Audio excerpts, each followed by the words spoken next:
पांडे जी अब सुन लीजिएगा, बीच में टोकिएगा मत। आपको पता है ना कि जड़ होती है तभी कुछ उसका पेड़ बनता है, तो ये जड़ है मनुस्मृति की सोच। इसीलिए जब देख लेते हैं ना अपराधी कि ना ब्रजभूषण शरण सिंह को कोई सजा मिलती, ना कुलदीप सेंगर को मिलती, चिन्मयानंद के ऊपर से केस वापस हो जाता है, उस समय जब अपराधी देख लेता है ना कि ये सरकार जो है रीढ़ की हड्डी विहीन है और मनुस्मृति को मानने वाली है, तो अपराधी के जो है हिम्मत बढ़ जाती है। और यही आपको समझना है। अब आप जबरदस्ती लगे पड़े अपराध में, नहीं अपराध में। अरे भाई साहब, ये भी तो समझिए कि शुरुआत कहां से होती है। जब लोगों को प्रशासन का डर खत्म हो जाएगा, अपनी सजा होगी नहीं होगी इसका डर खत्म हो जाएगा, तभी इस तरह की घटनाएं बार बार होती हैं। और भारतीय जनता पार्टी के समय में पीड़ित लड़की के ऊपर लांछन लगाए जाते हैं। मनोहर लाल खट्टर को नहीं सुना था कि 80% जो रेप होते हैं वो इसलिए होते हैं कि महिलाएं जिम्मेदार हैं उसके लिए। तो आपको नहीं दिखता है ये कि जड़ कहां है? मैं जड़ की तरफ इशारा कर रही हूँ, आप मुझे अलग तरीके से बता रहे हैं। तो मुझे तो कई बार बात करने आपको नहीं तो वो आपके मैं पूछ रहा हूँ उसी जड़ पर आ रहा हूँ। आपके हिसाब से वो जड़ सिर्फ हिंदू धर्म में है, वो जड़ सिर्फ मनुस्मृति में, दूसरी कहीं नहीं है। अरे फिर वही बात है। क्यों फिर वही बात है? क्यों फिर वही बात है? देखिए, सुनिए, क्या आपने कभी देखा है कि हमने ये कहा हिजाब जो है स्वतंत्रता से रिलेटेड है? हिजाब मैंने बुर्का नहीं होता।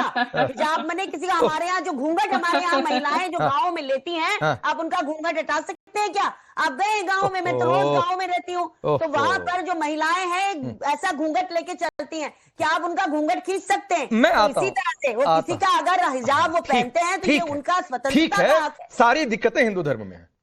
अरे फिर क्या बात है पांडे जी, आप तो बिल्कुल मनुवाद की बात कर रहे हैं। ये मनुवाद की बात कहां से हो गई? ये मनुवाद की बात कहां से हो गई? आपसे हलाला पूछा, आप कहें व्हाट अबाउट पर मैं आ गया। आपसे पूछूंगा अगर अभी कि 4 शादियां 4 विवाह होना चाहिए, आप कहेंगे मैं व्हाट अबाउट पर आ गया।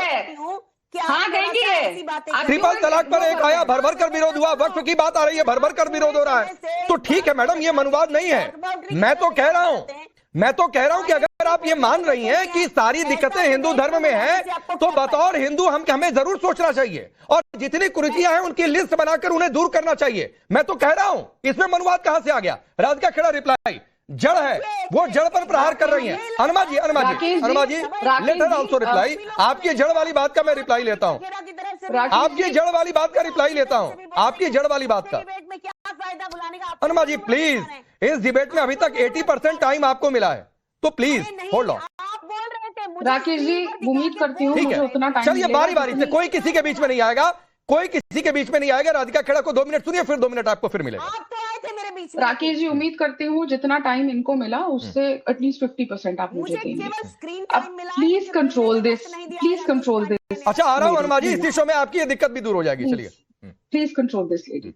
अब यहाँ पे जड़ों की बात करते हैं, जड़ों की छोड़िए, एक बात करते हैं कांग्रेस पार्टी के राष्ट्रीय अध्यक्ष मल्लिकार्जुन खड़गे साहब।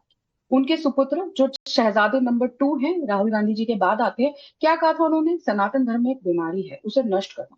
तो राहुल गांधी अपने राष्ट्रीय अध्यक्ष के बेटे को फॉलो कर रहे हैं, यही राष्ट्रीय अध्यक्ष की लाइन है। क्योंकि ये बोलने के बाद कि सनातन डेंगू है, मलेरिया है, एड्स है और उसको नष्ट करना है, उसके बाद वो बने गृह मंत्री कर्नाटक प्रदेश के। दैट मींस कांग्रेस अध्यक्ष और राहुल गांधी उस बयान को एंडोर्स करते हैं। उसी के चलते आज ये बयान आया है। प्रोग्रेशन इनको हिंदू धर्म से चाहिए, बाकी तो देखिए हलाला करे, ट्रिपल तलाक करे और वो पहनना बुर्खा, वो तो भाई चॉइस है। लेकिन अगर मैं चाहती हूँ मेरे पिता और मेरे भाई और मेरे पति मेरी रक्षा करें, तो वो मेरी चॉइस नहीं है। वो जो प्रोग्रेशन चाहिए उससे बाहर निकलना है। लेकिन मैं आपके रिक्वेस्ट करूंगी, चाहे आप मुझे इसके बाद बिल्कुल मत बुलवाइएगा, मुझे 1 मिनट का समय चाहिए। राकेश जी, पूरे देश ने देखा है, 2 दिन पहले एक और अन्य चैनल पे हमारी यहाँ पे बैठी हुई पूर्व सैनिक है, उन्होंने मेरे कहने पे, क्योंकि बार बार वो बोल रही थी कि भारतीय जनता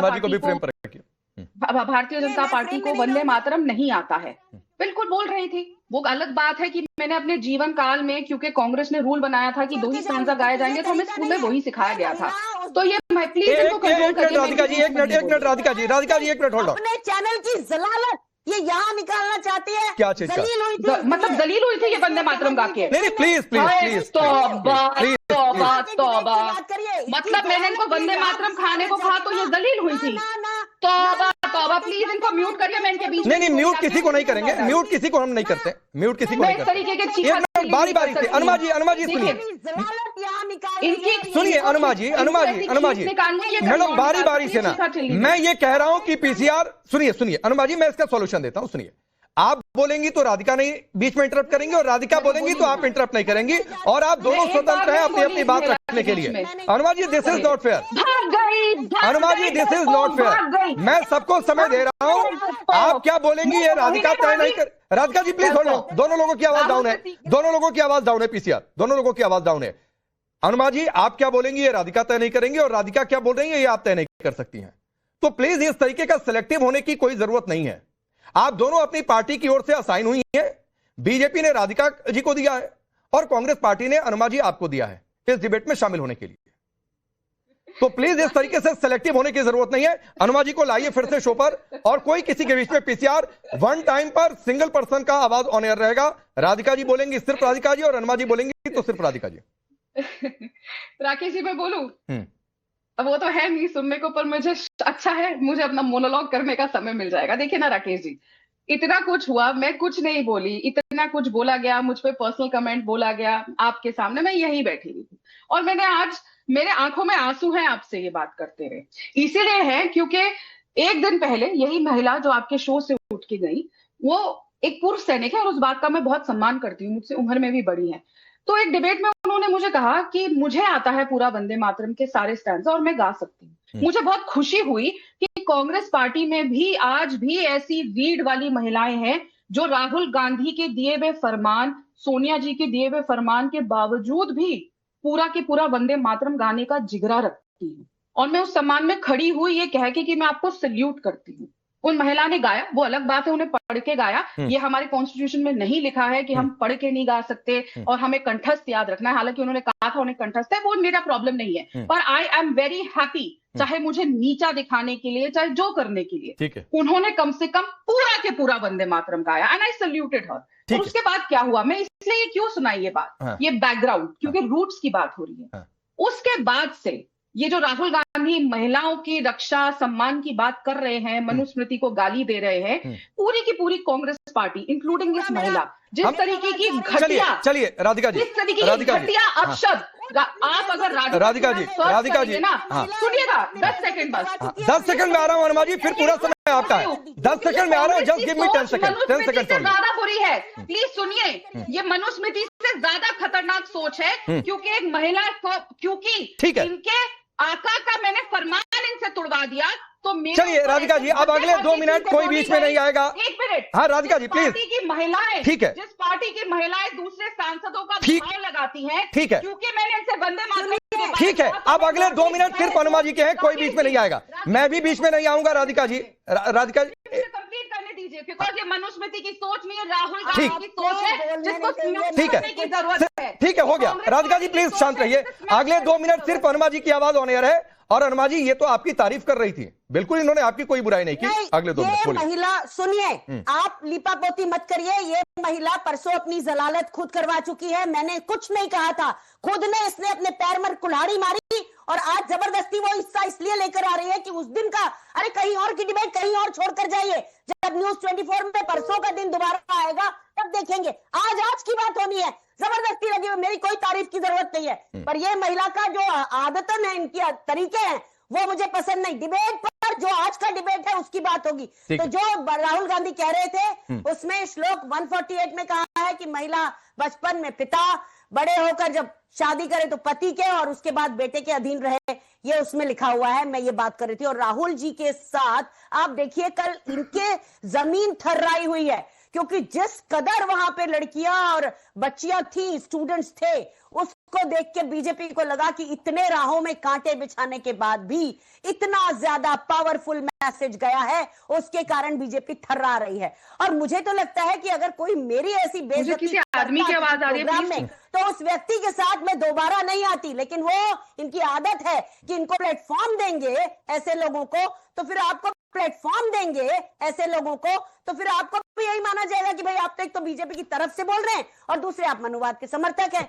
देखिए 150 नंबर का जो श्लोक है उसमें कहा है कि पति के ही कमाई में करिए गुजारा, इसका मतलब है कि आप बाहर मत जाइए और पति की सेवा करिए। अगर पति चरित्रहीन है तो भी आपको उसकी सेवा करनी है और उसके पैरों में आपका, चरणों में आपका सुख होना चाहिए।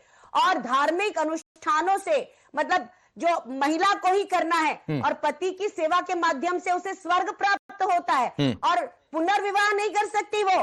आज विधवा विवाह जो हमारे देश में इतना बड़ा, राजा राममोहन राय ने सती प्रथा का अंत किया, विधवा विवाह को भी हमारे बहुत सारे ऐसे महापुरुष हैं जिन्होंने बढ़ावा दिया और उसके कारण महिलाओं को एक अच्छी स्थिति मिली। आप आज जाके देखिए ना मथुरा में क्या होता है। हम देखते हैं कि जो महिलाएं बेचारी जो विधवा होके वहां पर वो भजन गाती हैं, उनकी हालत देखें, कभी बीमार होती हैं, कोई पूछता नहीं है उनको। तो इस देश में जैसे जैसे मनुवादी सरकार आएगी, महिलाओं के खिलाफ किए गए अपराधों पर दंड नहीं मिलेंगे, जो हम देख चुके हैं। हमारी इतनी बड़ी पहलवान साथी जो थी हमारे देश की, जो हमारे पहलवानों ने जिन्होंने नाम ऊंचा किया था, उनके जो यौन उत्पीड़न का जिसके ऊपर आरोप था, जिसकी एफआईआर भी बड़ी रो धो के करी गई सुप्रीम कोर्ट के संज्ञान लेने के बाद, उससे भी छोड़ दिया गया। तो आप ये देख रहे हैं कि पुरुष को कोई किसी तरह का दंड नहीं मिलेगा और सारा जो जलालत है, जो बुरा है, वो सब महिलाओं के हिस्से आएगा। अगर राहुल गांधी इसका विरोध करते हैं तो क्या बुराई है? नहीं, और बुर्का और हिजाब में फर्क है, बार बार कहूंगी मैं। घूंघट में और पर्दा प्रथा में फर्क है। ठीक है, हमारा घूंघट हम इज्जत के कारण किसी का लेते हैं। अनुमा जी